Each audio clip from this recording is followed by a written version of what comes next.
কোনো না কোনোভাবে আপনাদেরকে চাঁদা দিতে হচ্ছে। আমি তো আশ্চর্য হয়ে যাই, এখানকার প্রতিটি কাজে কেউ না কেউ চাঁদা নেন। কারা তারা এটা চিহ্নিত করতে হবে।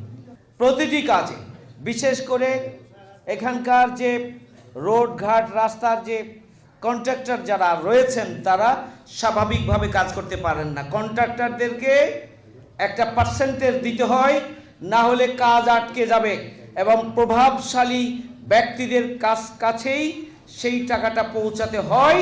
যদি এক নতুন বাংলাদেশের যে স্বপ্ন আমরা দেখছি, সেই স্বপ্ন যদি বাস্তবায়িত হয়, তাহলে চাঁদাবাজদের এই চাঁদা নেওয়াটা 12 তারিখ পর্যন্ত চলবে। এরপরে আর কোনো চাঁদা চাপা নেওয়ার জন্য চলবে। বেসরকারি উদ্যোগে কিছু কিছু ব্যক্তি উদ্যোগে দেশের বাইরে যাচ্ছে, কিন্তু ব্যাপক ভিত্তিক আম এবং আম থেকে প্রক্রিয়াজাত যে প্রোডাক্ট সেগুলো